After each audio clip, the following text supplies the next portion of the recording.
কে? আরে আমি সুরেশ, খোলো।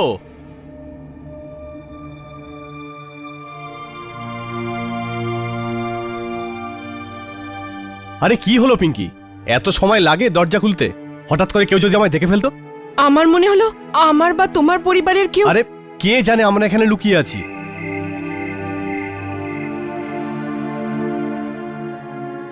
ক্ষমা করবেন মিসেস সুরজ প্রকাশ, ফুলসজ্জার রাতে তোমাকে সিঙ্গানা দিয়েই কাজ চালাতে হবে সোনা। কিন্তু বিয়ের উপহার কোনো রাজাবাসার থেকে কম নয়। টাডাং! কি সুন্দর এটা গো। তোমার মতোই। আর দেখে নিও, আসল অনুষ্ঠানও নিশ্চয়ই হবে, আর তাও আবার আমাদের দুজনের বাবা মাদের আশীর্বাদ নিয়ে। আমার সম্পূর্ণ বিশ্বাস আছে মা বাবাকে নিশ্চয়ই রাজি করাবে। হ্যাঁ, কিন্তু গ্রামের লোক আর পঞ্চায়েতকে কে বোঝাবে? ওরা এমনিতেই আমাদের এই বিয়ের বিরুদ্ধে ছিল। আর তার উপরে আসার সময় তোমার ওই বাবার বন্ধু আছে না, ওনার ছেলে কপিল, ও আমাকে দেখে নিয়েছে এখানে আসার সময়। কি? হ্যাঁ। কপিল? তাহলে বাবাকে তো নিশ্চয়ই বলে দেবে আমাদের এখান থেকে তাড়াতাড়ি বেরোতে হবে। এখন আমরা এখানে আর থাকতে পারবো না। কিন্তু তুমি বাবার রাগ জানো না সুরেশ? উনি আমাকে আগেও বলেছেন যদি আমাদের বিয়ে হয় তাহলে আমাদের মাথা কেটে খেতে পুঁতে দেবেন। আমাদের এখান থেকে যেতে হবে। কোথায় যাব? দেবকির মামার বাড়ি আছে রটাকে। ও আমাকে বলেছিল যদি কোনো প্রবলেম হয় যেন ওখানেই চলে যায়। 10:40 বাস পেয়ে যাবো আমরা স্ট্যান্ড থেকে। চলো চলো।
শনাক্ত করা গেছে?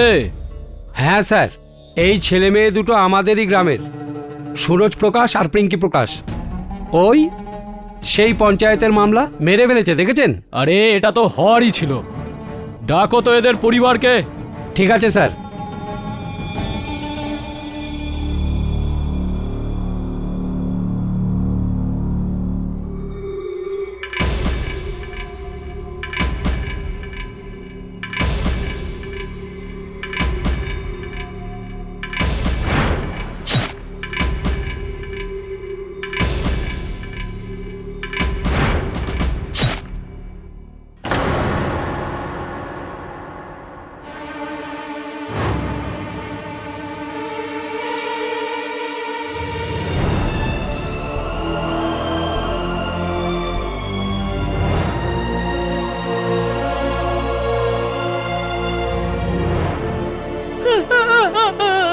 আমাদের ছেড়ে কোথায় চলে গেল রে?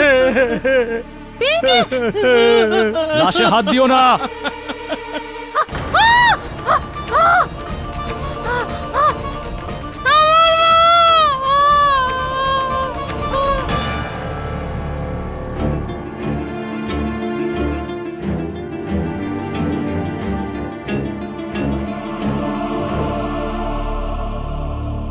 এই ঘটনাটা একদম সোজা। আপনার ছেলে আর এনার মেয়ে মিলে সমাজ আর গ্রামের বিরুদ্ধে পালিয়ে গিয়ে বিয়ে করেছে, আর পরিণামে দুজনার হলো মৃত্যু। এবার আপনিই বলুন, যদি আপনার সন্দেহ থাকে তো কার ওপর? আরে বলুন না, কে মেরেছে এদের?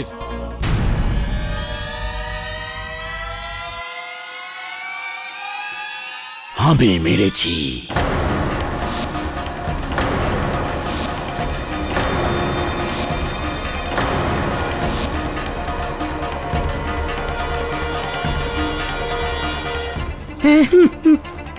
এ কি বলছো তুমি?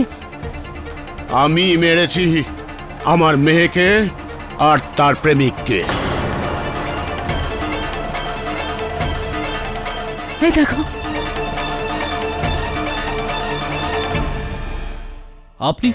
আপনি তো এর বাবা। বাপ মেয়ের সম্পর্ক তো 20 বছরের ছিল, কিন্তু 50 বছরের সম্পর্ক আমাদের জাতা সমাজের সঙ্গে।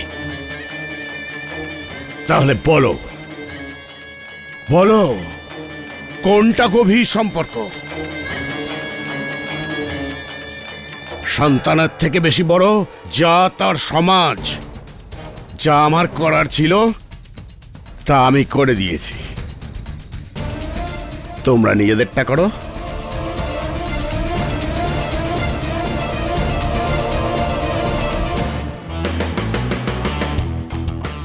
কেজি, এই দেখো, একজন বাপ নিজের মেয়ে আর জামাইকে মেরে ফেলেছে নিজের সম্মান বাঁচানোর জন্য, জাস্ট বিকজ দ্য গার্ল একই কাস্টে বিয়ে করেছিল। আর নর্মালি তো অন্য কাস্টে বিয়ে করার জন্য এই প্রবলেম হয়ে থাকে।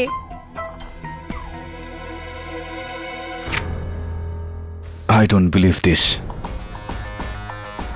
মিসেস বিলিমোরিয়া, এটা কোনো জাতি বৈষম্যের সমস্যা নয়।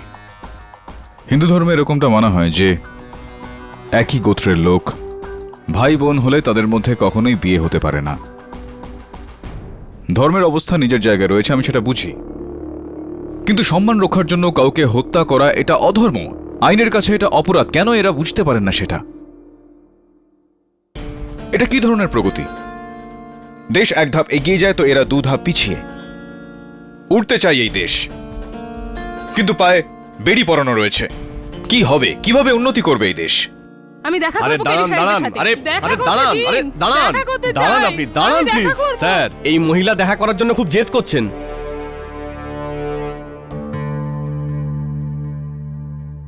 তুমি যাও, আমি দেখছি। ঠিক আছে স্যার। আসুন আসুন, কি হয়েছে বলুন। আপনি সরকার কেডি পাঠক তো, যিনি নাকি নিরপরাধীদের বাঁচান? আগে আমি কেডি পাঠক। আপনি কে? আগে আমার নাম লাজবন্তী প্রকাশ। ওই কালকোরা হরিয়ানা থেকে এসেছি। আমার স্বামী চাঁদ প্রকাশের কেস নিয়ে। কিন্তু লাজবন্তী দেবী, আপনার স্বামী তো একেবারে হুঁশে এবং সজ্ঞানে এই অপরাধ স্বীকার করেছেন। আর কি করবে, উপায় ছিল না যে। অসহায়তা কেন? উনি তার নিজের কন্যাকে হত্যা করেছেন, এর মধ্যে অসহায়তা কেন আমি বুঝলাম না। আপনি তো আমাদের ওখানের অবস্থা জানেন না সাহেব। যুগ যুগ থেকে চলে আসা প্রথা মানুষ তো বাদ দিন, ভগবানের থেকেও বড় বলে মানা হয়। একই জাত গোত্রের ছেলে মেয়ের বিয়েকে অসামাজিক বলে মানা হয়। একই গোত্রের মানুষদের গ্রামবাসীরা ভাই বোন বলে মনে করে। যদি কেউ এই লোক প্রথার বিরুদ্ধে যায়, ধরে নিন তার প্রাণটা গেল, সেই পরিবারকে এক ঘরে করে দেবে। নরকের মতো ব্যবহার করা হয় তাদের সাথে। আমাদের 3 মেয়ে, সব থেকে বড় ছিল পিঙ্কি, তারপরে একজন, আরে সব থেকে ছোট। পিঙ্কির পাপের প্রায়শ্চিত্ত আমরা যদি না করি, তবে আমাদের এই 2 মেয়ের বিয়ে গ্রামের লোক আর পঞ্চায়েত কখনো করতে দেবে না। এই জন্য পিঙ্কির খুনে পিঙ্কির বাবা নিজের ঘাড়ে দোষ নিয়ে নিয়েছে, যাতে গ্রামে আমাদের মান সম্মান বজায় থাকে, যাতে এই 2 মেয়ের ভবিষ্যৎ নষ্ট না হয়। যত বড় পাপ তত বড় প্রায়শ্চিত্ত। সাহেব, আমি আমার মেয়েকে হারিয়েছি, এখন আমি পিঙ্কির বাবাকে আর হারাতে চাই না। আপনার বিষয়ে তো অনেক শুনেছি যে আপনি অদ্ভুতভাবে অপরাধীর কাছে পৌঁছে আপনি নির্দোষকে বাঁচান। আপনি পিঙ্কির বাবাকে বাঁচান সাহেব, এই বাচ্চাদের বাবাকে বাঁচান সাহেব, বাঁচান সাহেব। কি করছেন আপনি? বসুন আপনি।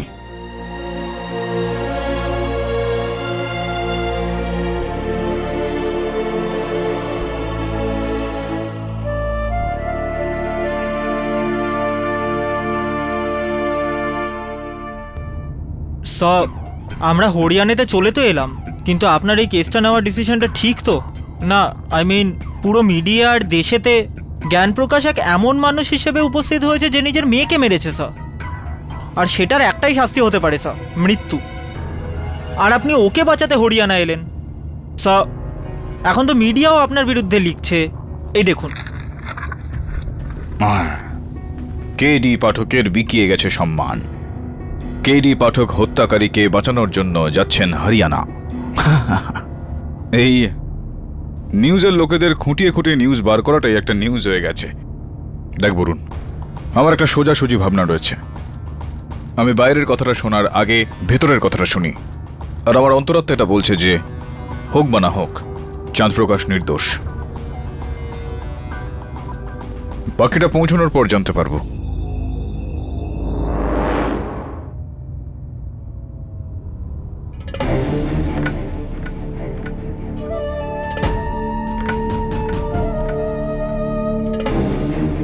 নমস্কার চাঁদপ্রকাশ বাবু, আমার নাম কেডি পাঠক, আমি মুম্বাই থেকে এসেছি, আপনার উকিল। তার মানে এটাই সত্যি যেটা লোকে বলছিল, যে তোমরা আমাকে না বলে, না জিজ্ঞেস করে শহরে চলে গেছে উকিল আনতে। দেখুন, যখন আপনি চুপ করুন, আমি আমার স্ত্রীর সাথে কথা বলছি। তুমি তো অশিক্ষিত, কিন্তু এতটা যে নির্বোধ তা আমি জানতাম না। তুমি এইটুকুও বুঝলে না যে আমার ভরসা আছে আমাদের পঞ্চায়েতের উপর, স্রেফ নিজেদের পঞ্চায়েতের উপর,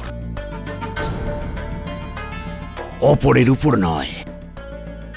আরে এ কি জানে এই সমাজের কি সংস্কার হয়? আরে এ কি জানে মর্যাদা কাকে বলে? চাঁদপ্রকাশ বাবু, এটা একেবারে স্পষ্ট যে আপনি কারো চাপে পড়ে এই কাজগুলো করছেন। আমি শুধু এটাই বলতে চাইবো যে আপনার এই কাজগুলো করার কোনো প্রয়োজনীয়তা নেই। যেটা সত্যি সেটা আমি সময় অবশ্যই বাইরে নিয়ে আসবো। এটাই তো উকিল সাহেব, এটাই তো আমি বলছি, সত্য তো সামনে আসবেই। যান, 100টা মিথ্যা কথা ভরে দিক আপনার কানে, আর আপনি চাইলে 100টা পক্ষ রাখুন আমার জন্য, কিন্তু আপনার 100টা পক্ষ, 100টা মিথ্যা তাসের ঘরের মতো ভেঙে পড়বে। কেননা সব থেকে বড় সত্যি তো এটাই, আমি মেরেছি, আমি মেরেছি আমার মেয়েকে, চাঁদপ্রকাশই মেরেছে তার মেয়েকে।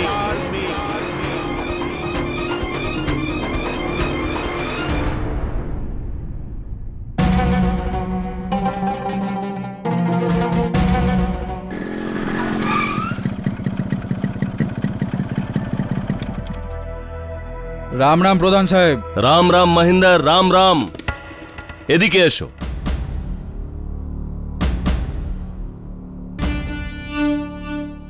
আজ্ঞে প্রধান সাহেব। ভাই, গ্রামে শুনতে পাচ্ছি যে তোমরা শহর থেকে উকিল ডেকে নিয়ে এসছো। ভাই, তোমরা এত বড় হয়ে গেছো যে পঞ্চায়েতের পরামর্শ নিচ্ছ না। প্রধান সাহেব, আমরা উকিলকে ডাকিনি। পঞ্চায়েত থাকতে আমরা পরের দিকে কেন তাকাতে যাব? তাহলে ওই লাজোর মাথায় এই কথাটা ঢুকিয়ে দাও। একটা মেয়েকে তো হারিয়েছেই, এখন এরকম না হয় যে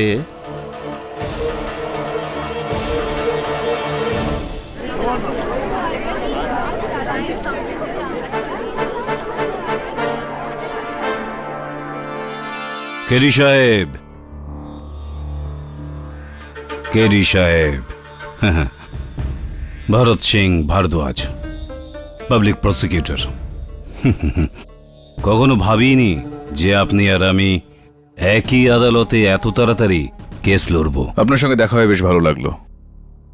আনন্দ তো আমারও অনেক হয়েছে আপনার সাথে দেখা করে কেরি সাহেব, কিন্তু একটা কথা তো বলুন, আপনার কেস টেস তৈরি আছে তো? হ্যাঁ, যতটা থাকার ততটা আছে, বাকিটা আদালতে দেখা যাবে। যাই। আরে দাঁড়ান না, দাঁড়ান। আরে এটা আপনি বুঝতে পারলেন না যে আপনাকে আমি কেন আটকালাম? বলছি, আপনার যা বলার আছে না, আপনি এখানেই বলুন, ওয়ান শটে। কারণ ভেতরে তো আপনি কিছুই বলার সুযোগ পাবেন না, চান্সই পাবেন না। কেস কখন শুরু হবে, কখন শেষ হবে, আপনি জানতেও পারবেন না। তাই ভেতরের যা রাগ আছে, যা ওকালত সকালত দেখানোর আছে, এখানেই সেরে ফেলুন কেরি সাহেব। Excuse me, I have a case to fight.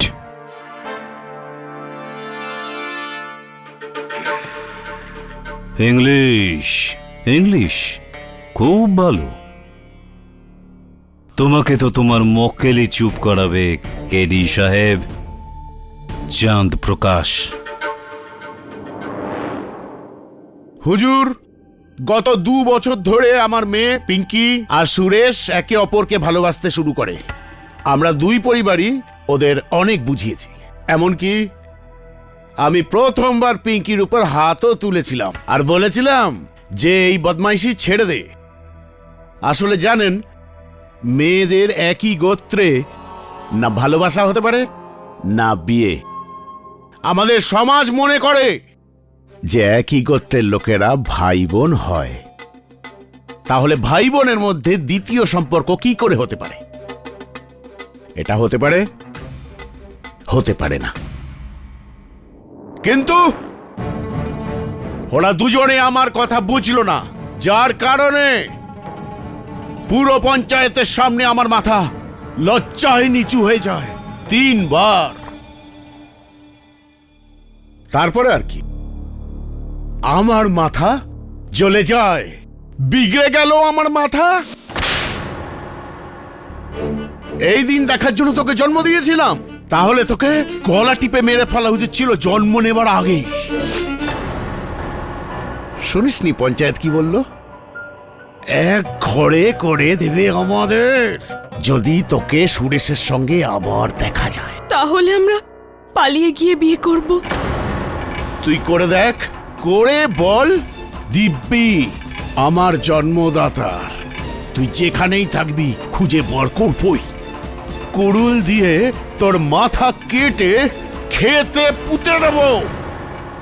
বেরোনো মুশকিল হয়ে গেছে সমাজের সামনে যখন থেকে ওই ছেলেটার সঙ্গে সম্পর্ক হয়েছে।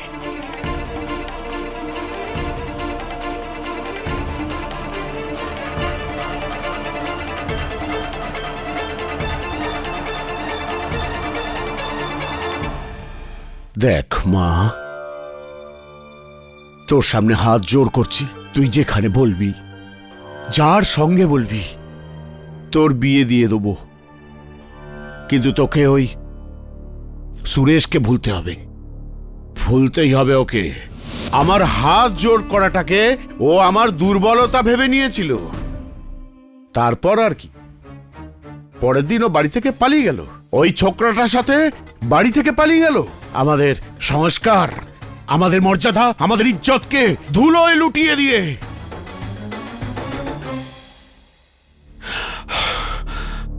তারপর 2 রাত পর আমার বন্ধুর ছেলে কপিল আমার বাড়িতে আসে। কি বলছিস তুই? কোথায় দেখেছিস ওদের দুজনকে তুই? পাশে জেনোরা গ্রামের মার্কেটে, ওখানে কোনো গোয়াল ঘরের পাশে গরুর খাবার ঘরে লুকিয়ে আছে দুজনে। দাঁড়াও, কোথায় যাচ্ছ তুমি? এটা কি করছো তুমি? যা হবার তা হবে। না না,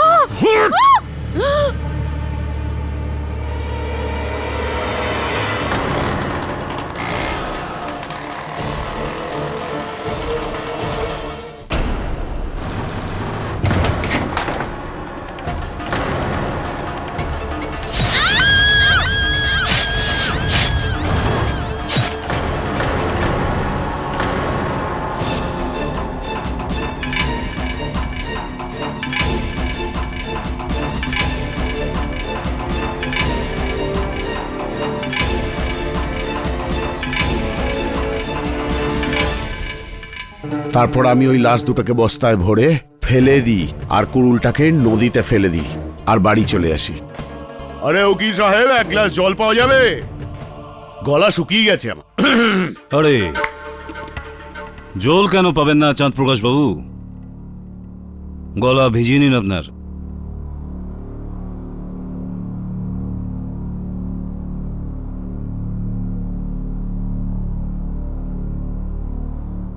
ও চাঁদ প্রকাশ বাবু, সুরেশ তো পর ছিল, চলো তার ব্যাপারে তো বুঝলাম আপনি যা করেছেন, কিন্তু পিঙ্কি? পিঙ্কি তো আপনার নিজের মেয়ে ছিল। তাকে কাটার সময়, চেরার সময় আপনার হাত একটুও কাঁপেনি?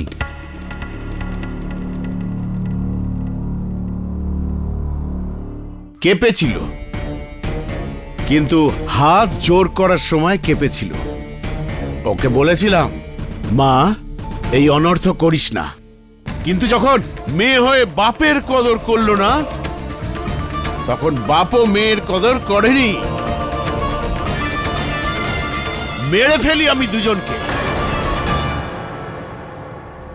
তার মানে এখনো আপনি যা করেছেন সেই নিয়ে আপনার কোনো অনুতাপ নেই? না।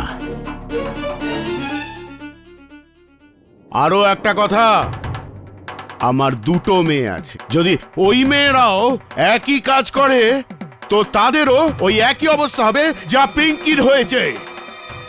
চাঁদপ্রকাশ বাবু, কিন্তু আরে কেডি সাহেব, আগে আমার কথা শেষ তো হতে দিন। ভীষণ তাড়া আছে আপনার। হ্যাঁ তো চাঁদপ্রকাশ বাবু, আপনি যেটা এখন কাঠগড়ায় দাঁড়িয়ে বললেন সেটাকে আমরা 100% সত্যি মানব না? আমি বলতে চাইছি সেটা হলো যে আপনি যেটা বললেন, কারো চাপে পড়ে বা কোনো ভয়ের কারণে বা কারো কথা শুনে বয়ান দেননি তো, কি কেডি সাহেব? উকিল সাহেব, আমি না তো কারো চাপে আছি আর না কারো চাপে বলছি। আমি যা বলেছি ওটার 16 আনাই সত্যি। ঠিক আছে। Welcome to Bitten World. How may I assist you? নতুন ফ্ল্যাটের জন্য একটা স্ট্যান্ড ফ্যান আর কুলার নেব। এই পচা গরম থেকে একটু স্বস্তি চাই। বাজার চলতে সব ব্র্যান্ড আর ভরসাযোগ্য নয়। তার জন্য তো আমাদের ফ্যান আছে, all purpose bullet table fan, ceiling fan. আমাদের সিলিং ফ্যান কিন্তু 30 মাসের ওয়ারেন্টি সহ পাওয়া যায়।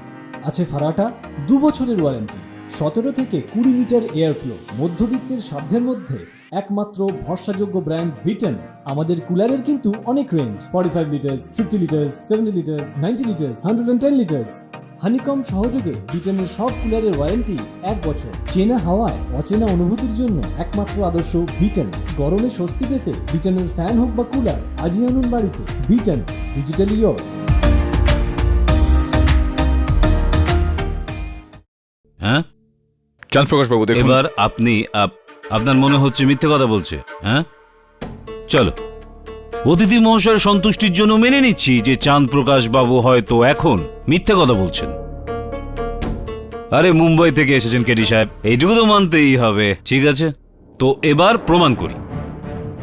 আমার প্রথম সাক্ষী হলো পিঙ্কির ছোটবেলার বান্ধবী দেবকী। আগে বড় জ্যাঠামশাই যা বলছেন তা সব সত্যি। ওই দিন যখন উনি সুরেশ আর পিঙ্কিকে প্রাণে মেরে দেওয়ার হুমকি দিয়েছিলেন না সাহেব, তখন আমি ওখানেই ছিলাম ওনার বাড়িতে। জজ সাহেব, আমার দ্বিতীয় সাক্ষী হলো চাঁদপ্রকাশ বাবুর বন্ধু অনক্ষী লালের ছেলে কপিল। আগে খুনের দিন আমার সামনে রাগে লাল হয়ে কুড়ুল নিয়ে বাড়ি থেকে বেরিয়েছিল। আমি তো তখনই ভয় পেয়ে গেছিলাম। এখন পিঙ্কি আর সুরেশের রক্ষা নেই, বেকার ফাঁসিয়ে দিলাম আমি দুজনকে। জজ সাহেব, আমার পরের সাক্ষী সুরেশ প্রকাশের কাকা মহেন্দ্র প্রকাশ। জজ সাহেব, আমি মোটর সাইকেলে করে নিজের বাড়ি যাচ্ছিলাম, তো আমি দেখলাম ও পুরো রেগে মেগে কুড়ুল নিয়ে স্কুটারে করে যাচ্ছিল।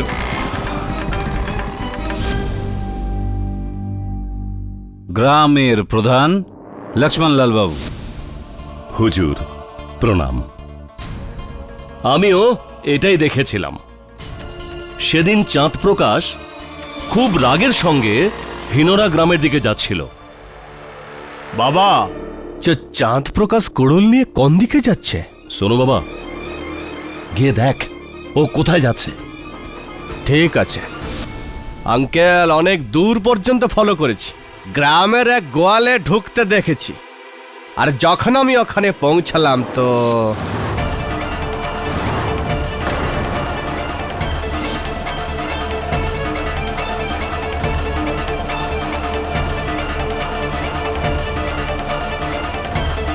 এতগুলো প্রত্যক্ষদর্শীর সাক্ষীর পর কোনো মাথামোটা লোকই বলবে যে আপনি যা যা এই কাঠগড়ায় দাঁড়িয়ে বলেছেন 16 আনা সত্যি জজ সাহেব?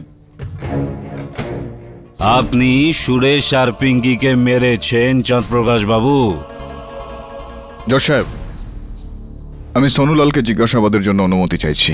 তার আগে আমি আপনাকে কিছু জিজ্ঞাসা করতে চাই কেরি সাহেব। বলুন।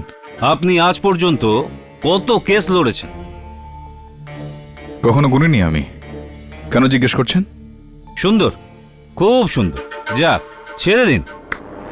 এইটা শুধু বলুন, আপনার কেসগুলোর শেষে পরিণাম কি হয়? দোষ স্বীকার। দোষ স্বীকার জজ সাহেব, দোষ স্বীকার। সেটা তো এই কেসে শুরুতেই হয়ে গেছে। তাহলে এই কেসটা শেষ? হ্যাঁ জজ সাহেব, 20 জন লোক বলছে যে এই লোকটাই খুন করেছে। তার উপর এই লোকটা নিজে বলছে যে আমি খুন করেছি। তাহলে আপনি বলুন জজ সাহেব, প্রমাণ করার জন্য আর বাকি কি থাকলো? আমি আপনার কথার সঙ্গে একমত মিস্টার ভরদ্বাজ। মিস্টার পাঠক, যখন অপরাধী তার অপরাধ স্বীকার করে নিয়েছে, ওর বয়ান সত্যি বলে প্রমাণিত হয়েছে, তখন এই কেসটাকে আর বাড়িয়ে কি লাভ?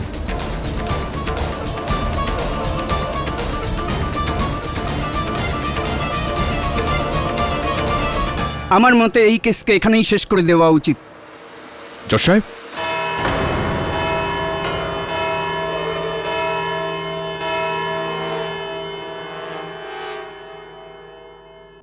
কোর্টের সিদ্ধান্ত এই মাসের 13 তারিখে দুপুর 3টায় জানানো হবে। The court is adjourned. আরে কেডি সাহেব, কেডি সাহেব, এবার কিন্তু এটা বলবেন না যে আমি আপনাকে বলার সুযোগ দিইনি। হ্যাঁ, দিয়েছিলাম, কোর্টের বাইরে। মনে আছে কি বলেছিলাম আমি? যে কেস কখন শুরু হবে কখন শেষ হবে জানতেই পারবেন না আপনি। কি হলো? যাক, ওটা ছেড়ে দিন না। যদি জানেন, আমি বলে দিচ্ছি, কেস ইজ ওভার। কেডি সাহেব, খুবই হ্যাপি আর সুন্দর জার্নি ব্যাক টু মুম্বাই। খুব ভালো। দে ভাই। সোনু বাবা, আরে ভাই অতিথি আছে, ফুল টুল ছড়া। এই নিন উকিল। আরে উকিল সাহেব, এই নিন না। Thank you. উকিল সাহেব, হ্যাঁ হ্যাঁ, তুমি বোধহয় ভেবেছিলে যে এই গ্রামে তোমার আশাতে আমাদের খুব খারাপ লেগেছে। হ্যাঁ ভেবেছিলাম তো এরকমটাই। না না না, সেরকম কোনো ব্যাপার না। তুমি তো আমাদের অতিথি, আর এমনিতেও তুমি আমাদের সাথীকে ওর কেস লড়ে ওকে বাঁচাবার চেষ্টা করেছিলে, তাই না? হ্যাঁ হ্যাঁ। তাও আপনি আমাদের গ্রামে পদার্পণ করেছেন, আপনাকে অনেক অনেক ধন্যবাদ। সরপঞ্চ বাবু, এই অভ্যর্থনার জন্য অনেক অনেক ধন্যবাদ, নাকি বলবো যে বিদায়ের জন্য ধন্যবাদ। প্রশ্নটা আমার হলো এই যে আপনাকে কে বলেছে যে আমি চলে যাচ্ছি? ভাই উকিল সাহেব, আপনার এই গ্রামে এখন কি কাজ? মোকদ্দমা শেষ, আর এমনিতেও 2 দিন পরে ফয়সালা হয়ে যাবে। এখন এখানে থেকে তুমি কি করবে? হ্যাঁ, আর যা এর মধ্যে লেখাপড়া হবে আমি তোমাকে মুম্বাইতে পাঠিয়ে দেব, কেমন? হ্যাঁ, যান, চলে যান। সরপঞ্চ বাবু, চলে যাচ্ছে আমি, কিন্তু একটা সমস্যা রয়েছে। সমস্যাটা হলো এই যে এখনো আমার মনে হচ্ছে যে চাঁদপ্রকাশ বাবু একেবারে নির্দোষ। ওনার কন্যা এবং জামাইয়ের হত্যা অন্য কেউ করেছে। আর দেখুন যে এটা একটা সমস্যা, আর এই সমস্যার সমাধান তো আমাকে করতেই হবে, আর যেই মুহূর্তে সমাধান হয়ে যাবে আমি চলেই যাব। পাঠক বাবু, আমন্ত্রকদের বলার আগেই যদি অতিথি চলে যায় তাহলে তাকে বলা হয় অতিথি, আর বলা সত্ত্বেও যদি না যায় তাকে বলা হয় শয়তান। হ্যাঁ, বুঝে গিয়েছি, পুরোপুরি বুঝে গিয়েছি। আপনাদের সঙ্গে এতটা সময় কাটালাম, আর এইটুকু তো বুঝে নেওয়া আমার উচিত। ওই লাজবন্তী দেবী জোর করছিলেন, জেদ করছিলেন যে হোটেলে থেকো না, আমাদের বাড়িতে এসে থাকো, কয়েকদিন আমাদের সঙ্গেও কাটাও। তো আমি ভাবলাম যে কেন না, কয়েকটা দিন আরো আপনাদের সঙ্গে এখানে থেকে যাই, তাহলে শিক্ষাটা আর একটু বেশি পাবো। ফুলমালাটা দয়া করে আপনি রেখে দিন আপনার কাছে, যখন আসবো তখন দিয়ে দেবেন, পয়সাও বেঁচে যাবে আপনার। নমস্কার।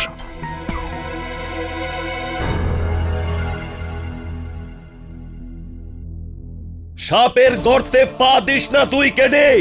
আর তুই কি করে জানবি যে জাতপাত কি হয়? এর পরের বার তুই যখন আসবি না, তখন এই ফুলের রং বাসন্তী হয়ে যাবে আর কাপড়ের রং হবে সাদা। চলে যা এখান থেকে, চলে যা। আই থিঙ্ক এদের মধ্যে কোনো একজন গ্রামবাসী এই কাজটা করেছে। চাঁদ প্রকাশকে বলির পাঁঠা বানিয়ে নিজের অপরাধ লুকোচ্ছে। জানি বরুণ, কিন্তু এদের মুখ খোলার জন্য এটা অনেকটাই জরুরি যে চাঁদ প্রকাশ বাবু তিনি যে নির্দোষ সেটা স্বীকার করবেন, আর নয়তো আদালতে আমার প্রত্যেকটা প্রমাণ ব্যর্থ হয়ে যাবে। দোষীকে দিয়ে দোষ স্বীকার করাবো, তার আগে চাঁদ প্রকাশ বাবুকে দিয়ে স্বীকার করাতে হবে যে উনি নির্দোষ। যদি আর কেউ কিছু না বলতে চায়, তবে এই আদালত চাঁদ প্রকাশের বিরুদ্ধে সিদ্ধান্ত শোনাতে যাচ্ছে। আমি কিছু বলতে চাই। এখন আর কি বলতে চাও? You can proceed mister KD. Chand Prakash বাবু হত্যার দিন কি পরেছিলেন আপনি? কি বস্ত্র আপনার গায়ে ছিল? আরে উকিল সাহেব, এইরকমই জামা আর ধুতি পরেছিলাম। এই কুর্তাটা? ওইটাই হবে। জজ সাহেব, আমি সোনুলালকে কাঠগড়ায় ডাকতে চাইব। অনুমতি দিলাম। সোনু, আপনি বলেছিলেন যে আপনি চাঁদ প্রকাশ বাবুকে পিঙ্কি আর সুরেশের ওপর কুড়ুল দিয়ে আঘাত করতে দেখেছিলেন। কতটা দূরত্বে ছিলেন চাঁদ প্রকাশ বাবু যখন উনি কুড়ুলটা দিয়ে বাড়ি মেরেছিলেন? আরে দূর কি, উনি ধরে ধরে মারছিলেন। তো এটা স্পষ্ট যে যখন কুড়ুল দিয়ে আঘাত করা হয়েছে তখন রক্ত ছড়িয়ে ছিটিয়ে গিয়েছিল নিশ্চয়ই।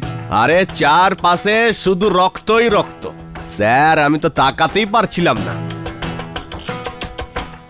যদি এরকমটাই হয় তাহলে এইটা কিভাবে হলো যে এই কুর্তাটায় এক ফোঁটা রক্তের দাগ লেগে নেই?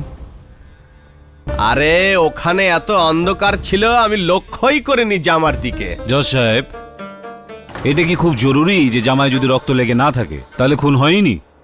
ভরদ্বাজ বাবু,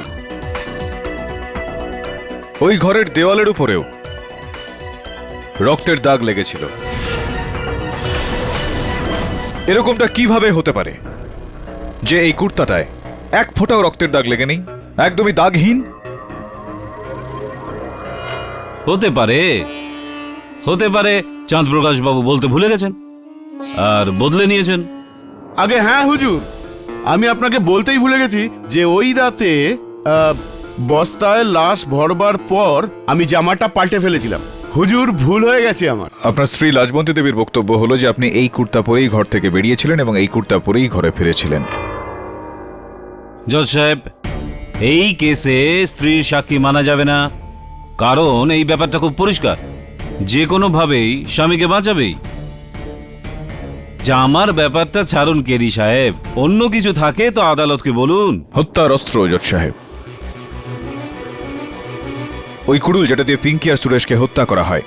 জজ সাহেব, ওই কুড়ুলটা... আরে ভাই, খুব ভালো, খুব ভালো। ওই কুড়ুলটা নদীর তলায় আছে, যখন ডুবুরিরা পাবে তখন নিয়ে আসবে। জজ সাহেব, আমি কপিলকে কাঠগড়ায় ডাকার জন্য অনুমতি চাইছি। কপিল, যখন চাঁদ প্রকাশ বাবু হাতে কুড়ুলটা নিয়ে নিজের ঘর থেকে বেরোলেন, আপনি তখন ওখানে উপস্থিত ছিলেন? আগে একদম। আপনি এনার হাতে কুড়ুলটা দেখেছিলেন? আগে আপনি চিনতে পারবেন এই কুড়ুলটাকে? আগে আমার সামনেই তো তুলেছিল। আদালতকে বলুন কপিল বাবু যে এই তিনটে কুড়ুলের মধ্যে কি ধরনের কুড়ুল ওনার হাতে ছিল?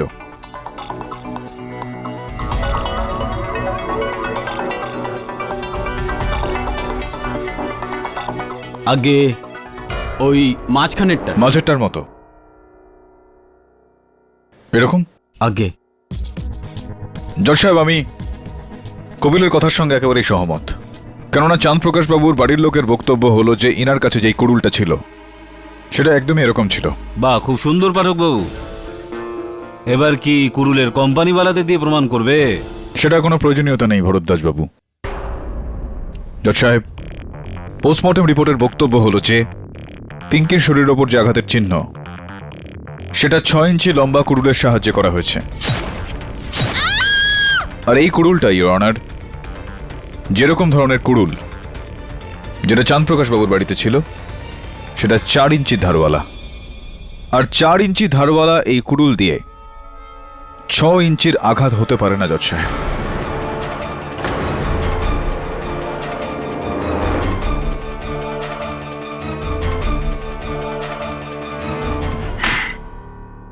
তো আপনার মনে হয় যে এই 6 ইঞ্চি এবং 4 ইঞ্চির পার্থক্যের জন্য আপনি কেসটাকে ঘুরিয়ে দেবেন? হ্যাঁ, এটা তো খুব সুন্দর জজ সাহেব। কেডি সাহেব, 1 মিনিট, এই কুড়ুলটা একটু। জজ সাহেব, এই 4 ইঞ্চির ধারবালা কুড়ুল আর নিন, আমি এবার মারলাম।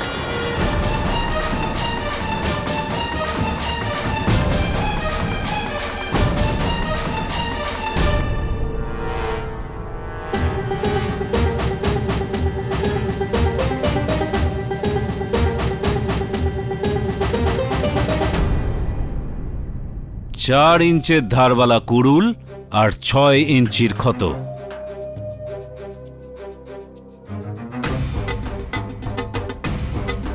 কেরি সাহেব, আর কিছু বলার আছে আপনার পাঠকবাবু? মিস্টার পাঠক, আর কোনো প্রমাণ? নয়, ইওর অনার।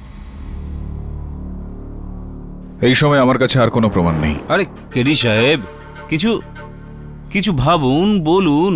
কিছু বাকি থাকলে বলে দিন।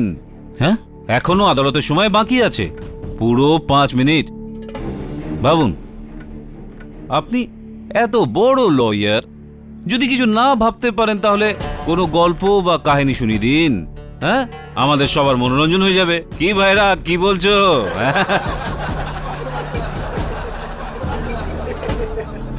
কেডি বাবু, না হলে লোকে বলবে কালগোড়ার লোকেরা কেডি সাহেবকে বোম্বে থেকে এখানে ডেকেছে, কিন্তু বলার সুযোগটা পর্যন্ত দেয়নি।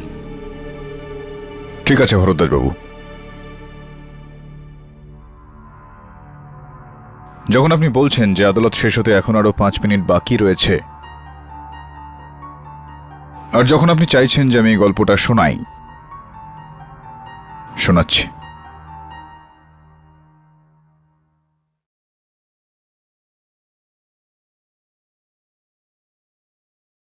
এই গল্পটা আমার কোনো রোমাঞ্চকর কেসের ব্যাপারে নয়, না তো কোনো রকম রহস্যজনক একটা ঘটনা সম্বন্ধীয়। একটা সাধারণ গল্প ব্যাস। একজন পিতা আর তার 3 বছর বয়সী ছোট্ট সুন্দর একটা বাচ্চার। সেই বাচ্চাটার যার ততক্ষণ ঘুম আসতো না, যতক্ষণ না সে তার বাবার ডান দিকের কাঁধে মাথা রেখে শুতো। আর তখনও যদি ঘুম না আসতো তো সেই বাবা ওকে কোলে তুলে বুকের ওপর রেখে সারা রাত বারান্দায় পায়চারি করতেন। বারবার সেই গানটাই শোনাতেন, যেটা গাইতে গাইতে কোনোদিন ওই পিতা ক্লান্ত হননি। আর শুনতে শুনতে ওই বাচ্চাটা নিজের দীর্ঘদিনের রাখা গোফটা শুধুমাত্র সেই কারণেই কেটে দিয়েছিলেন যে ওই গোফ বাচ্চাটার গায়ে লাগতো। একটা সময় এরকম ছিল যখন 8 বছরের ছিল ওই বাচ্চাটা, গ্রামে আকাল পড়ল। ঘরে খাওয়ার জন্য 1 ফোঁটা কিচ্ছু নেই। ওই বাচ্চাটা নিজের পুতুলটা নিয়ে, যে পুতুলটার নাম খুব ভালোবেসে নীলম রেখেছিল, ওই পুতুলটাকে নিয়ে ওর বাবার কাছে গেল আর বলল যে, বাবা, মায়ের গয়নাগাটির সঙ্গে এই পুতুলটাকেও বিক্রি করে দাও, ঘরে হয়তো কিছুটা পয়সা আসবে। কিছু সময় আরো কাটলো। ওই বাচ্চাটার বয়স 13 বছর হলো। স্কুলে প্রবন্ধ রচনা করতে দেওয়া হয়েছিল। প্রবন্ধের বিষয় ছিল আমার জীবনের সব থেকে প্রিয় আর প্রত্যেক কটা ছাত্র। সব ছাত্র নিজেদের মায়ের ওপর সেই প্রবন্ধ লিখল, শুধুমাত্র ওই ছাত্রটাই লিখল আমার প্রিয় বাবা।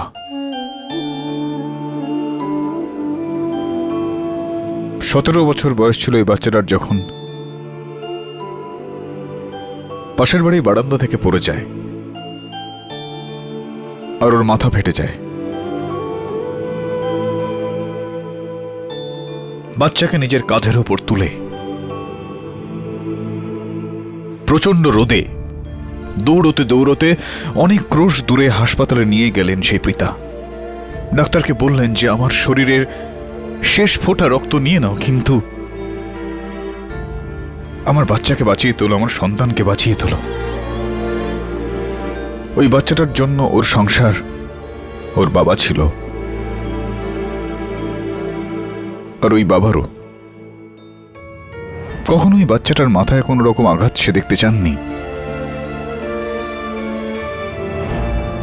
কখনো ওর চোখে জল দেখতে পারতেন না, কখনোই ওর শরীরে কোনো রকম ছোট আঘাত তিনি দেখতে পারতেন না।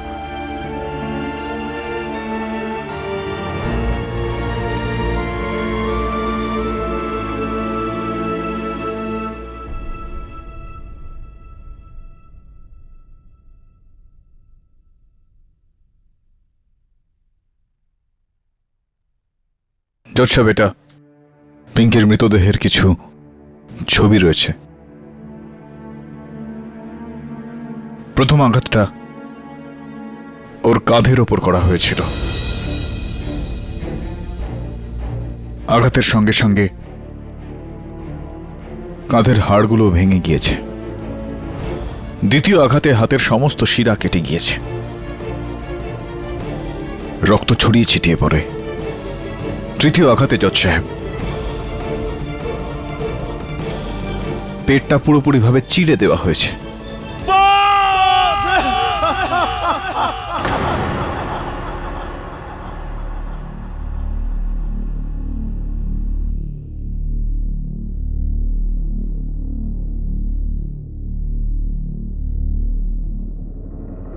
আমার মাকে,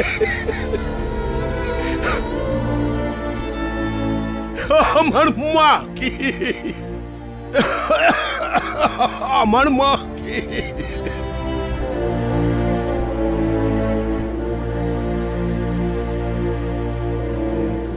চাঁদপ্রকাশ বাবু, আমি এটা মানার জন্য একেবারেই তৈরি নই যে আপনি জেনে শুনে বা অজান্তে নিজের মেয়ের কোনো ক্ষতি করতে পারেন। এটা আমি মানতে পারছি না।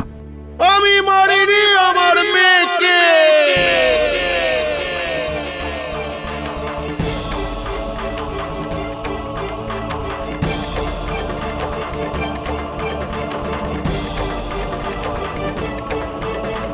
মারিনি আমি আমার মেয়েকে।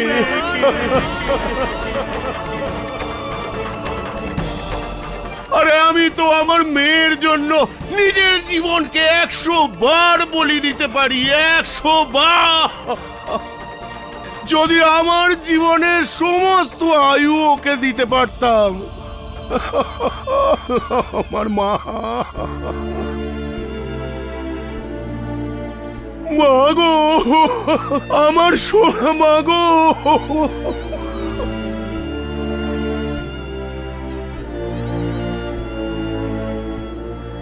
তুই নিজের বাবার উপর ভরসা করে থাকতে পারলি না মা।